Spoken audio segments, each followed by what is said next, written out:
question de la position sur le marché et à quel moment il faut se lancer est une question extrêmement complexe qui n'a pas de réponse simple et qui correspond à une sorte de catégorisation en fonction du type d'entreprise, dans le type de marché et d'une certaine type de maturité technologique. Donc on va y venir. Alors, pourquoi 99% des gens pensent qu'il faut être le premier sur un marché et qu'il faut absolument prendre des positions au début, etc. C'est parce qu'il y a un mensonge fondateur dans le capitalisme. C'est que le capitalisme, pendant des années, enfin des siècles même pour le coup, depuis Adam Smith, raconte une sorte de fable. C'est que capitalisme égale concurrence. Capitalisme égale concurrence, la concurrence c'est génial, la concurrence c'est ce qui crée les externalités positives, la concurrence c'est ce qui fait qu'on fait de meilleurs business. Il y a même toute une idéologie derrière la concurrence qui est de dire la concurrence c'est ce qui fait qu'on se lève le matin et qu'on a envie de tuer les autres. Donc on est dans un environnement qui est favorable aux affaires. Et en fait, c'est un mensonge factuel pour une raison extrêmement simple. C'est un mensonge parce que, en fait, la structure même du capitalisme, c'est l'accumulation de capital. Et par définition, l'accumulation de capital produit un effet assez simple, c'est qu'il crée des barrières à l'entrée et il empêche la concurrence de se lancer. Pourquoi c'est tellement dur de lancer un concurrent de Google? C'est pas tant parce que la technologie, ou de Facebook, ou de qui vous voulez, ou de Renault, ou de Peugeot, ou de je sais pas quoi, c'est pas tant que leur technologie soit si avancée qu'elle n'est pas réplicable. C'est simplement qu'ils ont accumulé une telle montagne d'argent que toute action qui serait une menace directe à leur existence pourrait être anéantie par la simple action capitalistique de leur part, soit en rachetant et en offrant un prix que vous ne pouvez pas refuser. WhatsApp a refusé 10 offres. Il y a toujours un prix où les gens finissent par dire oui, hein, pour à peu près tout. Il y a un moment, à moins d'être vraiment, dans une logique autre que celle de l'accumulation de capital, le capital, en fait, est quelque chose qui va forger les positions et c'est quelque chose qui va faire en sorte que les entreprises vont se protéger de leurs concurrents. Alors, pourquoi l'idée de compétition est tellement adulée? C'est sans doute parce que ça renvoie à un imaginaire culturel assez profond qui a forgé en fait le monde occidental et qui repose sur l'idée que la compétition, c'est une forme méritocratique pour faire sortir le meilleur. Et alors ça, c'est le deuxième mythe fondateur qu'il faut tomber. On ne gagne pas forcément sur un marché parce qu'on est le meilleur sur le mauvais critère de meilleur. Par exemple, c'est le grand drame de la communauté Linux. Si vous voulez, une communauté qui souffre en fait de ce mensonge depuis des années et qui souffre en fait d'une incompréhension profonde de ce qui sont les mécanismes de marché, c'est tous les gens dans l'open source. Les gens dans l'open source, ça fait des années qu'ils font des choses techniquement supérieures. Vous parlez à n'importe qui est fan d'open source, il vous dit oui, mais c'est tellement mieux foutu, etc. Sauf qu'ils sont le seuls à le savoir. Personne ne le comprend, ça fait des années que personne n'a jamais rien pané à Linux. Et ils se sont fait pomper de haut en bas par Apple, qui a simplement fait du Linux packagé. Et en plus, il l'a plutôt mal fait par rapport à ce qu'il aurait pu faire, mais c'est pas grave parce qu'il a gagné. Et donc en fait, la distinction, elle est absolument pas entre meilleur et moins bon. La distinction, elle est entre gagnant et perdant. Et ça, c'est quelque chose d'assez troublant parce que la question qu'on peut se poser, c'est comment on fait pour gagner. Alors effectivement, à la fin de la journée, moi je trouve que ça se regarder dans une glace, c'est assez important, et faire des produits de qualité, c'est pas idiot.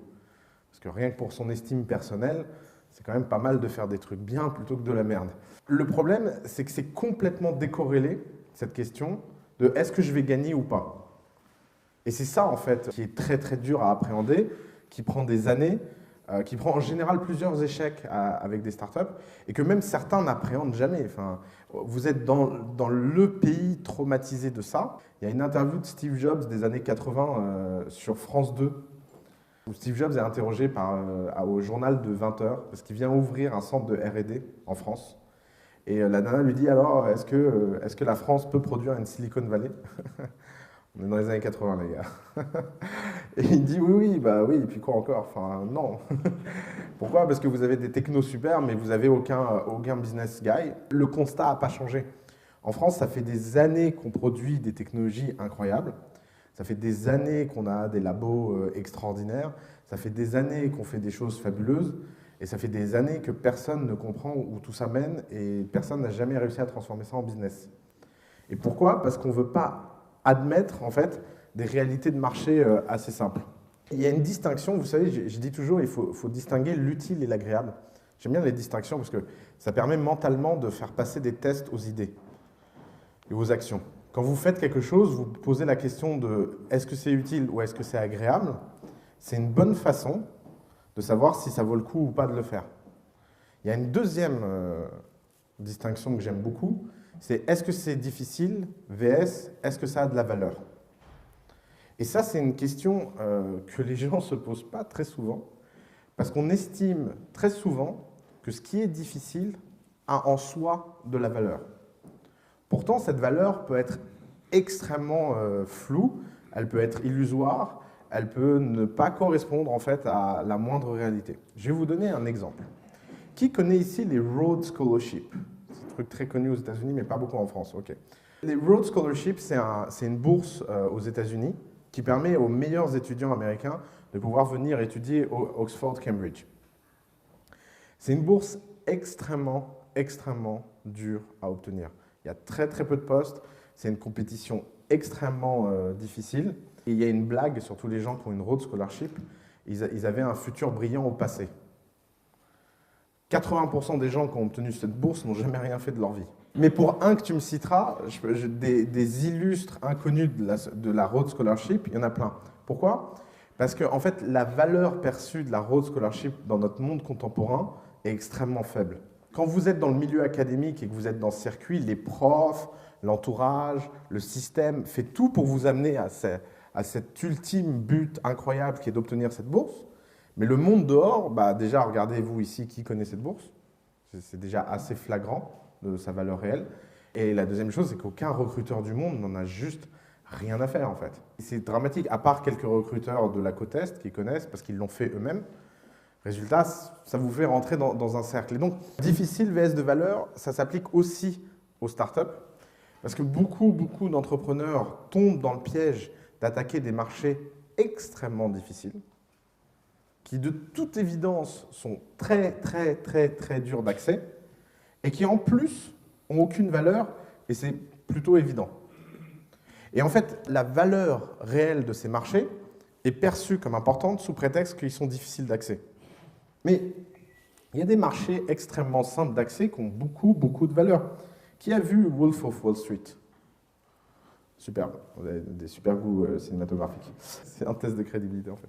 Dans Wolf of Wall Street, il y a un truc qui moi personnellement m'a énormément gêné et énervé, c'est qu'on fait passer le type pour quelqu'un de très intelligent. Dès la première scène, c'est mis en perspective, il dit je vais gagner $1 million, j'ai gagné 50 millions de dollars, ça fait pratiquement $1 million par semaine à $2 millions près. Lui, il devait être le numéro 20 sur le marché, le numéro 19, il a dû gagner 200 millions de dollars. Le numéro 18, il a dû gagner 1,5 milliard. Et le numéro 1, cette année-là, il en a fait 22 milliards sur les junk bonds. Donc ce qu'on ne vous a pas expliqué sur Wolf of Wall Street, c'est que non seulement c'est le seul de toute cette génération à avoir été en prison, et c'est complètement incompréhensible de pourquoi, quand on gagne 50 millions de dollars par an, on fait une fraude pour gagner 6 millions de plus. Moi, j'ai revu le film 2 fois, je me suis dit, mais il y a un truc que j'ai loupé, mais non, en fait, non. C'est juste absurde, en fait. Et l'autre point, c'est que les junk bonds dans les années 90, c'est un marché extrêmement facile d'accès. N'importe quel ahuri qui s'est lancé dans ce marché a gagné plein d'argent. Le problème, c'est que comme tous les marchés faciles d'accès, ça n'a pas duré. Mais ce n'est pas parce que c'était facile qu'il n'y avait pas énormément de valeur à capter. On a connu plus récemment quelque chose qui va plus vous parler dans ce genre-là, c'est les Groupon et les Groupon-like. Enfin, franchement, en termes de business, copier Groupon, c'était pas dur. Les gens qui ont fait des Groupon-like à travers le monde ne brillent pas par leur talent incroyable. C'est du boulot de bourrin, de commercial, tout bête. Il suffit de copier-coller ce que Groupon faisait et de le déployer à travers le monde avant que Groupon le fasse. Mais c'est pas parce que c'était facile qu'il n'y avait pas énormément de valeur. Regardez les gens de Delissim, ils ont fait un super exit, ils sont reconnus aujourd'hui comme des figures de l'entrepreneuriat français. Il n'y avait rien de difficile dans ce qu'ils ont fait, à part le bon moment, le bon timing, etc. Alors effectivement, un peu de pif pour avoir vu la vague avant les autres. Mais à côté de ça, vous avez des gens qui s'attaquent à des marchés incroyablement plus difficiles, mais derrière, il n'y a rien. Je vais prendre l'exemple de tous les gens qui ont lancé une boîte dans l'intelligence artificielle depuis 30 ans. Vous voulez un marché extrêmement difficile, sans aucune valeur, l'intelligence artificielle. Est-ce que ça veut dire que l'intelligence artificielle n'aura jamais aucune valeur? Non. C'est pas ça que ça veut dire. Mais ça veut juste dire que depuis 30 ans, ce n'était pas le bon timing pour plein de raisons, et c'est justement ça qu'on va voir aujourd'hui. Alors, il y a un proverbe chinois que j'aime beaucoup, c'est que le problème de la compétition, c'est que c'est déprimant. C'est un point de sagesse extrêmement simple. C'est qu'à force de se lancer dans des choses où la compétition est extrêmement dure, on oublie à quel point la compétition a un effet ravageur, c'est d'être extrêmement déprimante quand on n'est pas le premier. Je voulais le faire avec l'accent, mais j'y arrive pas. Toujours sagesse chinoise, il y a un livre formidable, Sun Tzu, qui dit « Le meilleur moyen de gagner la guerre, c'est de ne pas la faire ». Donc ça peut être extrêmement aussi stratégique de choisir de ne pas attaquer un marché et de se mettre dans une position et à un endroit où on n'a pas besoin de faire la guerre. Parce qu'avant d'aller faire la guerre, il faut être fort. Et un fondateur d'une start-up n'est jamais fort. Jamais. Personne avec une équipe de 3 personnes au fin fond de je ne sais pas où, inconnus, ayant juste la volonté des idées et ayant pas mal d'enthousiasme, n'a jamais fait peur à qui que ce soit sur aucun marché et n'a jamais été fort. Et donc, c'est un peu la même image que se dire, si vous voulez prendre le contrôle de Paris et que vous voulez encercler militairement Paris et que vous êtes tout seul, si vous prenez un flingue et que vous allez dans la rue et que vous essayez d'encercler Paris, vous allez vous faire shooter en 3 semaines, en 3 minutes. Par contre, si méthodiquement, prenez le contrôle de votre voisin, puis ensuite, ensemble, prenez le contrôle de l'immeuble, et puis le quartier, et puis l'arrondissement, et puis finalement la ville, ce sera beaucoup plus probable que de rentrer directement dans la compétition, de vouloir prendre la ville. Il y a 2 grandes écoles vis-à-vis du lancement d'entreprise. Il y a ce qu'on appelle l'école de l'océan bleu. L'océan bleu, c'est vous êtes tout seul sur l'océan, vous le traversez et la lumière est au bout. Quand vous êtes arrivé de l'autre côté de la rive, vous êtes un héros. Et j'aime beaucoup l'image de l'océan bleu parce qu'elle rappelle au fondateur le statut de quiconque traverse l'océan sur une barque, c'est un fou. Vous êtes un héros sur le quai de départ, vous êtes un héros à l'arrivée, mais quand vous êtes au milieu de l'eau sur votre bateau, vous êtes juste un dingue. Personne d'autre peut vous voir autrement. Ça, c'est la stratégie de l'océan bleu. L'autre stratégie, c'est de dire qu'il faut aller dans des marchés extrêmement compétitifs, mais il faut y dominer des niches, des toutes petites niches, et conquérir les niches les unes après les autres. Mais justement, on va venir à ça. Donc, pourquoi sommes-nous incapables de reconnaître les monopoles? Et pourquoi la question des monopoles... Pourquoi on n'éduque pas dans les écoles de commerce les gens, ou dans les écoles en général, en leur disant, vous savez, le seul but dans un business, c'est de fabriquer un monopole. Il n'y en a pas d'autre. Et d'ailleurs, si vous prenez les 100 business qui marchent le mieux du monde, c'est tous des monopoles. Pourtant, aucun d'eux n'est traité de monopole, ni dans la presse, ni par les autres, ni par eux-mêmes. Et puis, si vous leur dites qu'ils sont des monopoles, ils vous diront « non, non, non, non, je ne le suis pas ». En fait, il y a des raisons profondes à ça. La première, c'est qu'être un monopole, dans notre capitalisme, c'est illégal.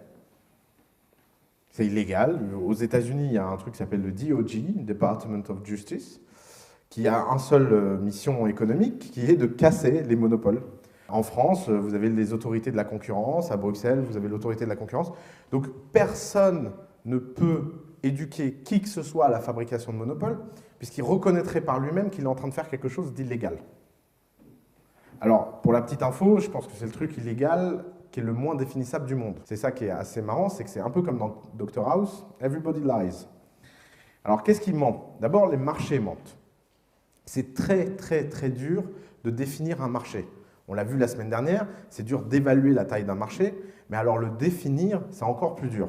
Jouons un petit jeu. Qui pense ici que Google est un monopole? Ok, plutôt tous d'accord.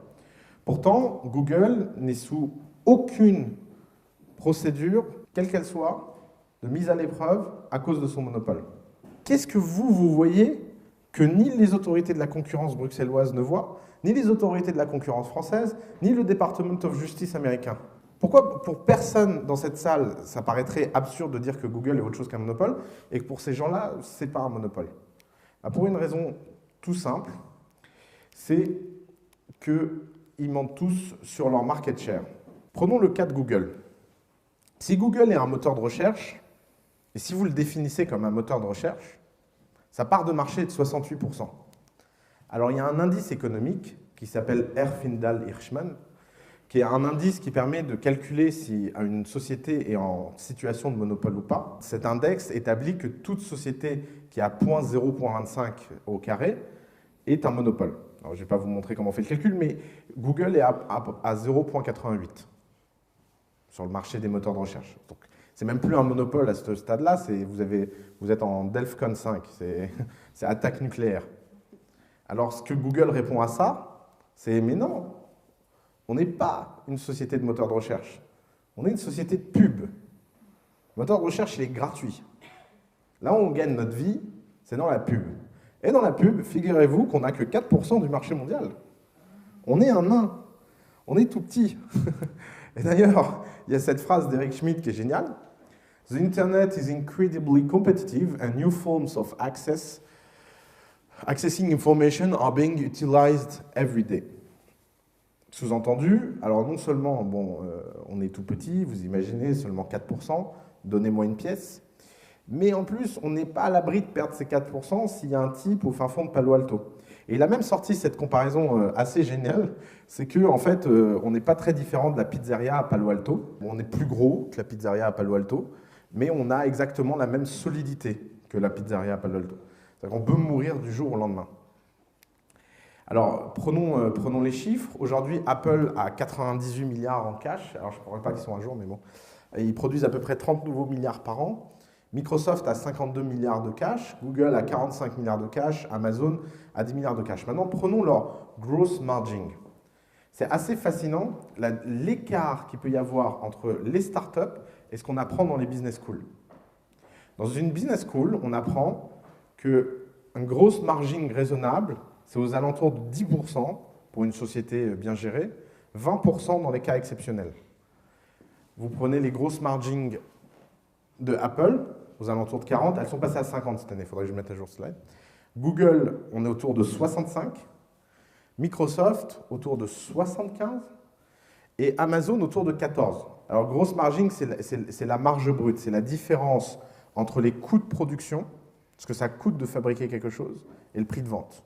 Et ça vous donne la marge brute, c'est-à-dire la marge avant de rembourser le marketing, la société, les opérations, etc. Amazon est à 14%, pour info quand même.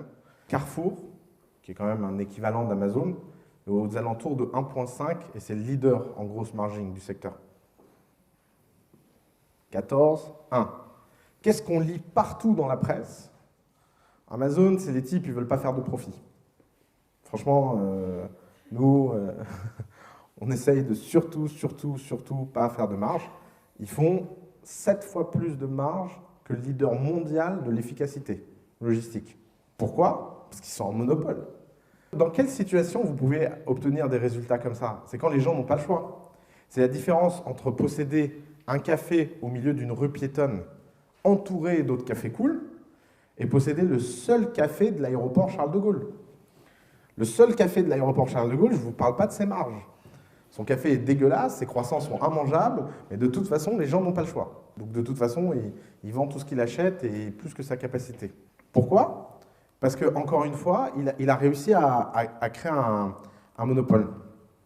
La question des marchés, et c'est une question importante, on l'a déjà vu la semaine dernière, mais il y a une mauvaise réponse, en fait, à ce qu'on a vu la semaine dernière. La mauvaise réponse, c'est d'essayer de trouver quelque chose d'unique, une intersection unique. Et il y a une image que j'aime beaucoup, c'est ce petit texte d'un type qui explique comment Hollywood ne fonctionne pas. Il dit, la question, c'est est-ce qu'on fait quelque chose de bien ou pas? Prenons par exemple le marché du cinéma et le marché des films. Vous prenez des éléments. Vous prenez Brad Pitt, vous prenez Hackers, vous prenez Jaws, et vous vous dites que, en fait, vous allez faire un film où des requins attaquent Brad Pitt qui a rejoint une confrérie de hackers. Et les trois séparés ont l'air génial. Les market shares de chacun de ces sujets au cinéma sont en explosion et en croissance.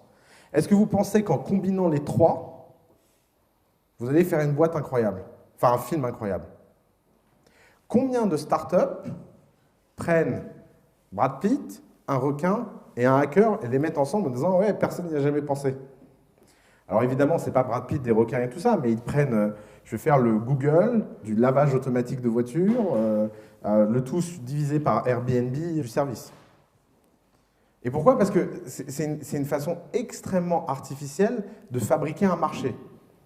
Et c'est la façon la plus simple de se le représenter. Il y a Airbnb qui a cartonné dans les appartements. Je vais lancer le Airbnb de la voiture. Je vais lancer le Airbnb du car service. Je vais lancer le Airbnb de l'office space. Je vais lancer le Airbnb de je sais pas quoi. C'est super facile de réfléchir comme ça.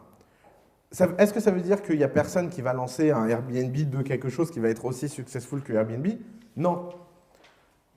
Ça veut juste dire que c'est pas du tout lié. C'est pas parce que quelqu'un a fonctionné dans un marché donné qu'il fonctionnera dans un autre. La question à se poser, elle est beaucoup plus fondamentale. Il s'agit d'essayer de trouver ce qu'on appelle la vérité d'un marché. On va y venir. L'autre point, un peu théorique qu'il faut comprendre, et vous allez voir, tout va s'assembler dans une démonstration finale. J'essaye de vous donner des points. Donc, premier point, vous ne pouvez pas raisonner en market shares. Market shares, vous pouvez toujours les réévaluer. Deuxième point, vous ne pouvez pas raisonner en type de marché. Les types de marché peuvent changer. Et c'est toujours facile de redéfinir un marché. Vous devez comprendre que winners take all. C'est la grande nouveauté de l'économie numérique par rapport à tout ce qui a existé avant.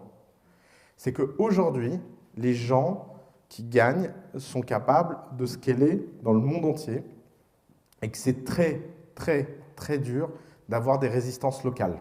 Dans l'histoire économique du 19e jusqu'à la fin du 20e, aucune société n'a pris plus de 20% de market share. Si vous prenez une société automobile, 20% de market share dans un pays, c'est déjà énorme. Et il y a 5 sociétés automobiles qui peuvent très bien vivre les unes à côté des autres. Et chacune avoir leur profit, etc. Dans le marché des moteurs de recherche, ils sont 4. Il y en a un qui capte 66% du marché, un qui capte 12% du marché, un qui capte 18% du marché, donc Yahoo, Bing, et DuckDuckGo qui capte 6% du marché. Et puis après, il y en a des dizaines et des dizaines qui captent le reste. Google capte 99,9% de l'argent généré dans ce marché. Bing, c'est juste du sang qui coule pour Microsoft. Et c'est vraiment ça. C'est tous les ans, il y en a plus que l'année d'avant. Et c'est de pire en pire. Ils ne savent plus comment maintenir les dépenses marketing pour maintenir le trafic, puisque de toute façon, ils communiquent que sur le trafic et pas les résultats financiers. Et quand vous regardez le détail des résultats financiers de Bing, c'est une catastrophe.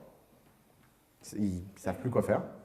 De l'autre côté, vous avez Yahoo qui capte même plus d'argent sur le search ads. Il ne capte plus que sur le display pour une raison très simple, c'est que Google refuse de faire du display.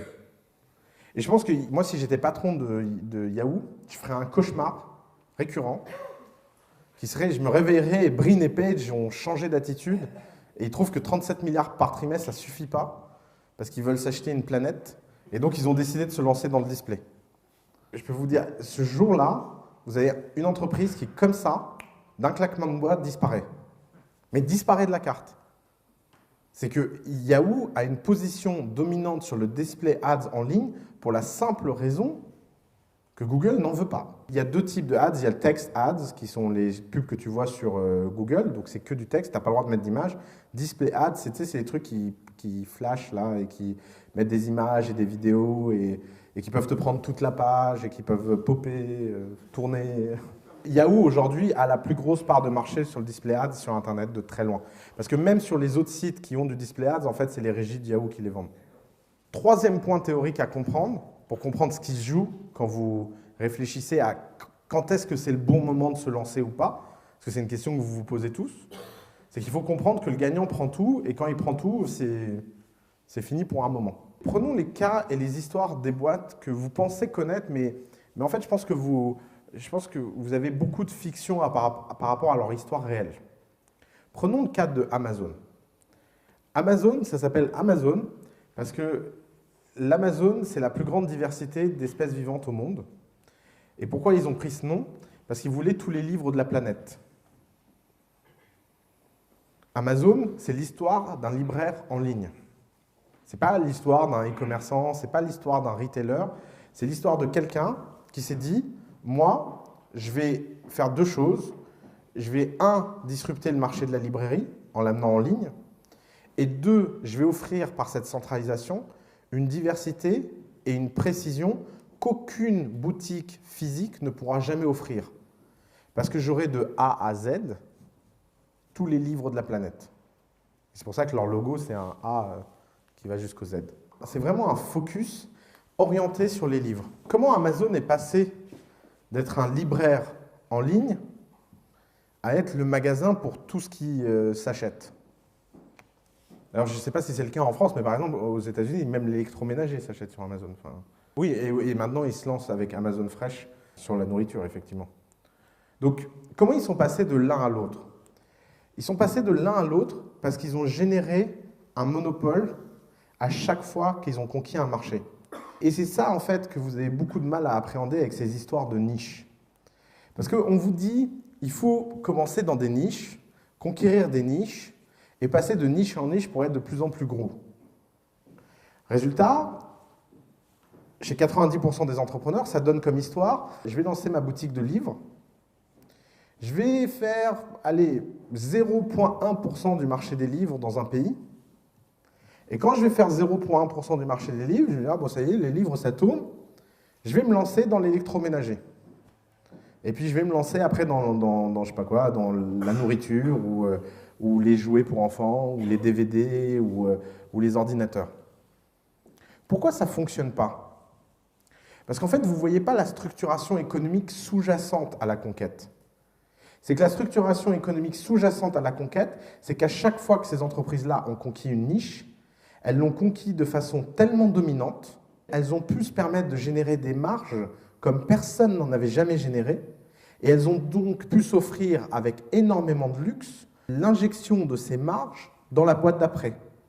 Et ces marges, ça passe par deux choses. Ça passe soit par des levées de fonds, parce qu'elles sont tellement dominantes sur une niche que les gens leur font confiance dans leur capacité d'exécution, donc injectent énormément de cash, soit ça passe par le fait qu'ils ont généré un profit tellement important qu'ils sont passés à la suite. Pour une petite histoire avec cette Amazon ne faisant jamais aucune marge, parce qu'on confond marge opérationnelle et marge brute, Amazon a fait des pertes considérables sur les 10 premières années de sa vie. Mais considérables. C'est des milliards de pertes par an. La marge brute qu'ils faisaient sur les livres les premières années de leur vie était 2 fois supérieure à ce que n'importe quel libraire faisait. 3 fois supérieure la 4e année. 4 fois supérieure la 5e année. 5 fois supérieure à la moyenne des libraires américains la 6e année. Sauf que il y avait deux choix vis-à-vis de ça. Il y avait un choix numéro 1, c'était de partir en vacances avec tout cet argent, qui est un choix tout à fait acceptable. Choix numéro 2, c'était de dominer le monde et de prendre tout cet argent pour le réinjecter. Donc, oui, à ces histoires de niche, il faut vraiment comprendre ce que ça veut dire dominer un marché. Dominer un marché, c'est devenir le seul acteur à un moment donné sur quelque chose, d'être la seule référence. Même s'il y a d'autres concurrents, d'avoir capté à peu près 90% de la valeur. Et c'est ça, en fait. Parce que si vous, et alors ça c'est peut-être le point le plus important du cours d'aujourd'hui, c'est que vous ayez envie de le faire ou que vous n'ayez pas envie de le faire, que vous vous contentiez de demi-résultats ou pas, si vous avez ce malheur-là, quelqu'un d'autre viendra vous ravager. Et on ne peut plus jouer au jeu entrepreneurial à moitié. C'est fini. L'ère de l'amateurisme dans l'entrepreneuriat est finie parce que beaucoup trop de gens sont là pour conquérir. Donc ça veut dire qu'à un moment, il faut se poser cette question très personnelle. Est-ce que j'ai envie d'être numéro 1 ou est-ce que j'ai envie d'être numéro 2 d'une boîte? Parce que les types qui partent en vacances quand les résultats sont extraordinaires, c'est les numéros 2. C'est rarement les numéros 1. Là, je voyais l'introduction en bourse de Box.com. C'est un pari d'aujourd'hui. Je regardais la cap table et ça m'a fait vachement rire. Tous les employés de Box de top niveau qui ont rejoint Box des années après la fondation de Box ont plus d'actions que le CEO. Tous. Pourtant, je peux vous dire qu'ils sont dans une position bien plus confortable. Et tous auront le droit de vendre leurs actions à l'entrée en bourse, mais le CEO, il a un lock-in de 5 ans. Ouais, vous voyez? Donc, c'est pas si évident que ça, en fait. Et notamment, ça tient à cette question-là. Box ne vaut rien sans son CEO. Fondamentalement. Donc, tous les gens qui sont prêts à lui donner la gloire, le pouvoir et tout ce qui va avec, c'est en échange d'un prix financier extrêmement fort. Être entrepreneur, ce n'est pas le choix financier le plus rationnel du monde. C'est autre chose. C'est parce qu'on aime ce qu'on fait, etc. Ces histoires sont souvent illusionnantes parce que vous les voyez du point de vue, ils sont passés d'une étape à l'autre logiquement, mais vous ne voyez pas que de façon sous-jacente, ils avaient les moyens de passer de ces marchés des uns aux autres. Et qu'ils avaient des moyens considérables pour le faire. Parce qu'ils avaient réussi à atteindre des résultats. Donc, la prochaine fois que vous êtes dans la situation de vous dire « Oui, mais mon produit, il peut servir à tout le monde ». La prochaine fois que vous êtes dans cette situation-là, vous devez vous poser la question « Ok, il peut me servir à tout le monde, mais avec qui je vais gagner le plus d'argent ?» Prenons une deuxième histoire. Tesla. Tesla, voiture électrique. Prenons le cas de Tesla. Tesla, si vous voulez fonder la prochaine génération de voitures électriques, vous avez besoin de fonder 3 choses. Vous avez besoin de fonder un réseau d'énergie et de batterie, parce que vous êtes malin, parce que quand vous vendez votre bagnole, si les types tombent en panne au milieu de l'autoroute d'électricité et qu'il n'y a aucune prise pour se rebrancher, les types vont être vachement contents d'avoir acheté une bagnole électrique. La deuxième chose, c'est que vous avez besoin de construire la voiture en tant que telle. Or, construire une voiture, c'est pas facile en fait. Il y a des règles de sécurité à respecter, il faut vérifier qu'elle ne quitte pas la route dans un virage, il faut faire plein de choses qui ne sont pas en mode... vous ne pouvez pas lancer votre voiture et dire « oui, c'est une version de développement, on est en train d'itérer ».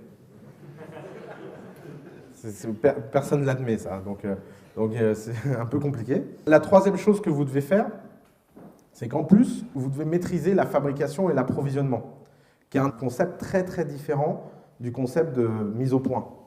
Parce que vous pouvez être les rois du monde à mettre au point quelque chose, et vous pouvez fabriquer la plus belle voiture, etc. Le passage entre vos idées sur le plan et l'usine sont terribles.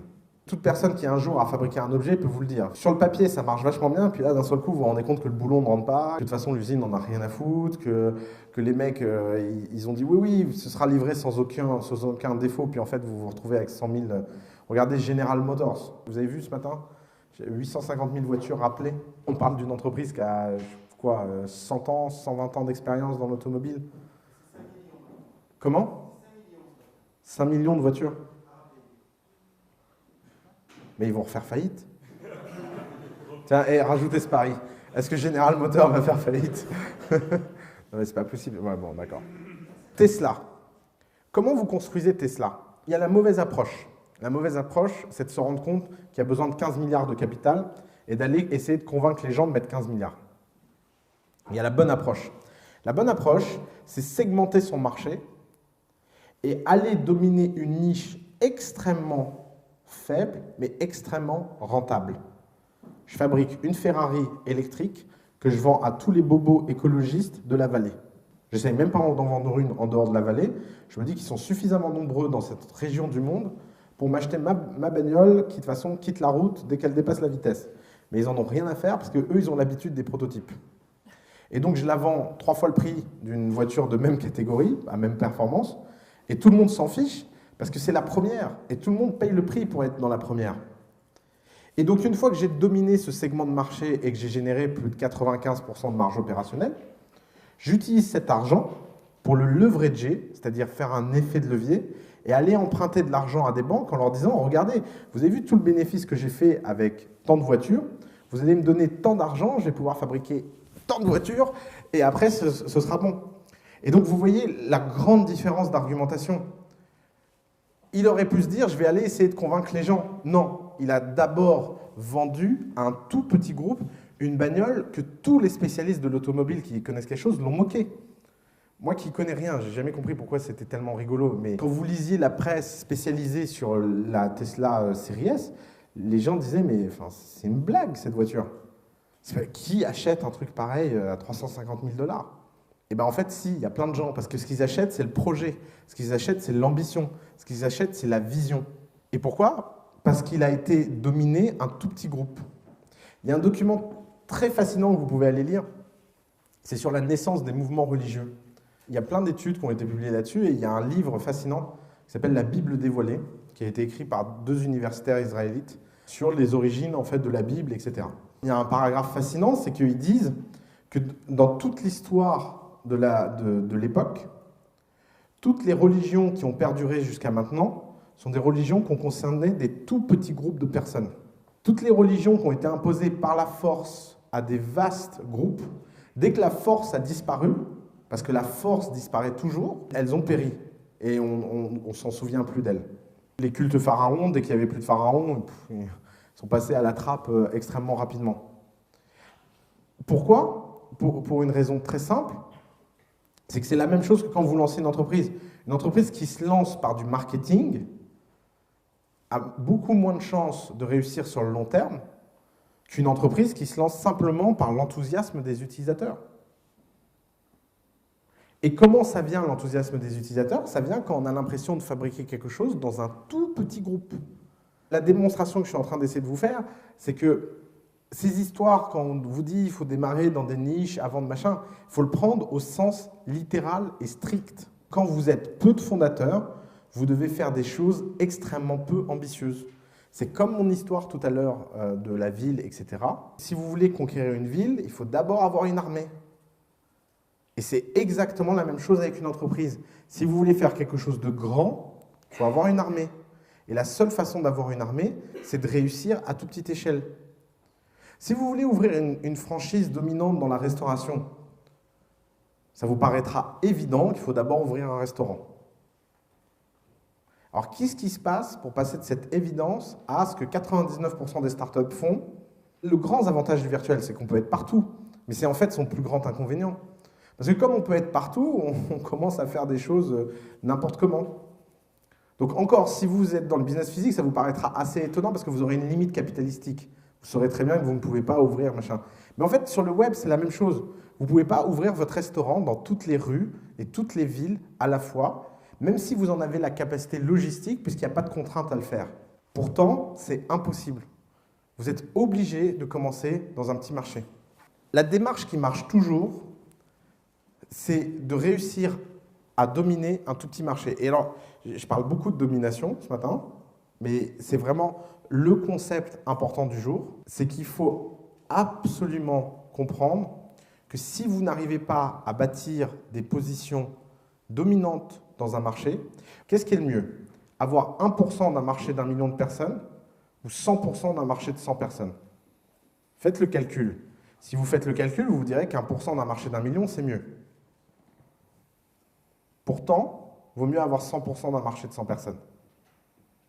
Parce qu'avec les 100% d'un marché de 100 personnes, vous pourrez passer à 200 personnes, puis 500 personnes, puis 1000 personnes. Alors qu'avec les 1% d'un marché d'1 million de personnes, la seule chose que vous pourrez faire, c'est vous faire écraser par le type qui va finir par avoir les 99% restants. Parce que même si vous avez quelques clients, vous allez vous faire aspirer la valeur et vous allez vous faire aspirer l'air par celui qui va gagner. C'est pour ça que la définition de votre marché, c'est un travail extrêmement précis. Et ça n'est jamais assez précis. C'est extrêmement frustrant et déstabilisant pour un entrepreneur. Moi, je le vois. Hein, j'ai à peine une boîte sur 10 dans The Family qui comprend ça et qui le fait. À peine. Et les 9/10 d'autres, on a beau leur répéter à longueur de journée ce principe, ils ont tous la même réaction. Ouais, mais il y a des trucs intéressants qui se passent aussi par là. Et c'est une réaction tout à fait naturelle. Je ne connais pas un entrepreneur qui n'a pas fait cette connerie dans sa vie. Aussi. C'est aussi rassurant pour le coup. En général, on l'a fait pendant quelques années, puis après, on en a marre, on finit par arrêter. Je l'ai fait, ils l'ont tous fait, enfin, c'est un truc... C'est vraiment le genre de connerie naturelle, parce que c'est extrêmement naturel. Mais quand vous la ferez, cette connerie, réfléchissez à ce cours. Essayez de vous souvenir de ce que je vous aurais dit. Parce qu'en fait, c'est la connerie la plus dangereuse et c'est la connerie qui montre le plus que vous n'avez pas encore compris comment se gagne une guerre. Si vous aimez la littérature, lisez la campagne de Russie. C'est la pire campagne de Napoléon parce qu'il a oublié tout ce qu'il avait fait toute sa vie. Pourquoi? Parce que pour une fois dans sa vie, il avait les moyens. Donc il a fait des grosses bêtises. L'inverse, autant tous les gens qui commencent petits ne deviennent pas grands, autant tous les gens qui commencent massivement grands finissent toujours en catastrophe. J'aimerais tous vous décomplexer d'un truc. Aucune start-up commençant avec des moyens considérables par rapport à son marché cible finit avec une réussite. Il n'y en a pas une seule. Entendons-nous bien sur moyens considérables. Par exemple, Google, ils ont levé en premier round 50 millions de dollars. Dans votre définition, 50 millions de dollars, c'est des moyens considérables. Pourtant, par rapport aux problèmes auxquels ça a adressé Google, 50 millions de dollars, c'était de l'argent de poche. Donc vous voyez, c'est évidemment relatif. Ce n'est pas une histoire de montant absolu. Imaginons que vous vouliez lancer une boîte dans les bitcoins. Vous avez besoin de lever 20 millions de dollars. Très très très dur aujourd'hui de lancer un truc sérieux dans le bitcoin à moins de 20 millions de dollars. Mais qu'est-ce que c'est 20 millions de dollars comparé aux milliards de trésoreries disponibles dans les banques? Alors pour vous, ça peut paraître énorme, 20 millions de dollars, mais en fait, ça ne l'est pas. Donc c'est évidemment une question relative par rapport à l'enjeu et à l'ambition affichée. Il y a deux types de conquêtes de marché. Il y a les conquêtes de disruption, il y a les conquêtes de frontières. Ce n'est pas la même chose, ça ne s'appréhende pas de la même façon. Et l'une des premières questions de test que vous devez vous poser, c'est est-ce que je suis en train de faire une boîte de disruption ou est-ce que je suis en train de faire une boîte de frontières? Alors, jouons un petit jeu. Google, c'est une boîte de frontières. Uber, c'est une boîte de disruption. Si vous faites quelque chose pour lancer un nouveau type de medical device, disruption ou frontière? Disruption. Parce que le marché des medical devices est très présent et très fort. La frontière ne se définit pas par l'innovation technologique. La frontière se définit par le marché. Le marché du medical device est déjà un marché très présent. Le marché du moteur de recherche, quand il y a 20 000 sites en tout et pour tout sur Internet, c'est un marché inexistant. Apple, frontière. Il y a 200 ordinateurs personnels dans le monde et ils en ont vendu 180. Donc, frontière. Par contre, si aujourd'hui, tu lances un nouvel Apple, disruption. Parce que tu attaques un marché, le personnel computer, qui est extrêmement mature.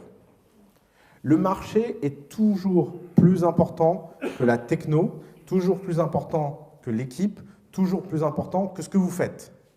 Vous pouvez être les gens les plus brillants avec les plus belles technos, s'il n'y a pas de marché, il n'y a rien. Et en plus, vous connaissez le paradoxe maintenant, c'est que c'est la chose la plus importante, mais c'est indéfinissable, incompréhensible et inévaluable. Alors vous allez me dire, c'est un peu perturbant comme truc. Donc le truc le plus important auquel on doit réfléchir à longueur de journée, personne n'y arrive. Eh bien oui, c'est pour ça que c'est dur d'être entrepreneur. Et c'est pour ça que 90% des gens se plantent. Parce que évaluer correctement un marché, c'est très, très, très dur. C'est tellement dur que, en fait, par définition, c'est impossible. Et c'est à se demander si les gens qui réussissent, c'est pas finalement... parce que sur un grand échantillon de gens qui font un truc impossible, il y a toujours un pourcentage de gens qui réussissent. C'est peut-être ça, en fait, le jeu. Peut-être que tout ça est absurde. Est-ce que la disruption, comment on dit overrated, est surestimée, surévaluée? Est-ce que la disruption est surévaluée? C'est la grande mode. Si aujourd'hui, il y a une bulle, on me demande souvent, est-ce qu'il y a une bulle dans les nouvelles techno? Je ne pense pas. Mais par contre, je pense qu'il y a une bulle de la disruption, ça c'est sûr. Alors, The Family, on est à plein dedans. C'est-à-dire que si la bulle, elle est là, nous, on est au-dessus. On essaye même au-dessus de souffler dedans en se disant, vas-y, grossis bulle, porte-nous. Moi, je trouve ça hyper enthousiasmant, les business de disruption. Parce que je pense que ça remonte à quelque chose d'assez psychologique, qui est la volonté de toujours gagner. Si vous êtes dans un cas de business de disruption, vous ne devez pas être le garçon qui veut être dans son coin, tout seul, tranquille. C'est vraiment pas ces gens-là qui font des business de disruption. Les gens qui font des business de distribution sont les mauvais enfants de la classe. C'est les types qui veulent toujours se faire remarquer, qui font chier tout le monde. Eux font des entrepreneurs de disruption. Et ça a l'air de vous faire rire, mais en fait, je suis très sérieux. Je suis vraiment très sérieux. Je pense qu'il y a un rapport intime entre les types de business qu'on fait et sa personnalité est le type de personnalité qu'on a envie d'avoir. C'est parce que je pense profondément que la personnalité est un choix. Mais vous ne pouvez pas attaquer quelque chose comme les taxis. Je ne sais pas si vous voyez à quoi ressemble le CEO d'Uber physiquement, mais allez tous regarder une photo du CEO d'Uber. Vous allez comprendre en 2 minutes à quoi il joue le type, quoi. Il porte des lunettes à pois, il se balade en tongs, il met ses pieds sur la table en conseil municipal. Et la dernière fois qu'un type lui a dit quelque chose, il lui a hurlé dessus jusqu'à ce que ses oreilles explosent, quoi. Donc c'est pas un type, vous n'avez pas envie d'être pote avec lui. Hein. C'est pas des gens qui se définissent comme ça. Parce que c'est des gens qui profondément, s'ils étaient nés il y a quelques centaines d'années, ils auraient été sur un champ de bataille en première ligne.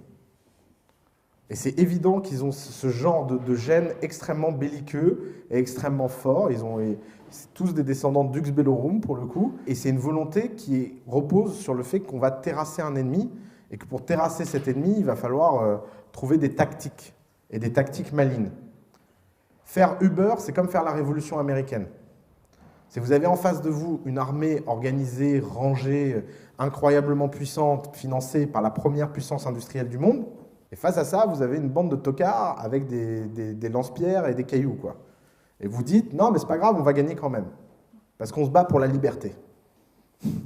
Et bien, c'est la même chose. C'est juste métaphorique, c'est juste différent, c'est plus civilisé. Je ne pense pas qu'il ait tué qui que ce soit dans sa vie, Travis, quoique. Mais voilà, ça, c'est les business de disruption. Les business de frontières, à l'inverse, sont faits par des gens très différents. Tous les gens dans ce style-là qui font des business de frontières se plantent profondément. Parce que les business de frontières sont des business de patience. Alors Steve Jobs a un cas un peu unique au monde, parce que c'est les deux à la fois. Il a les deux traits. Et c'est pas pour rien que les 20 premières années de sa carrière ont été catastrophiques.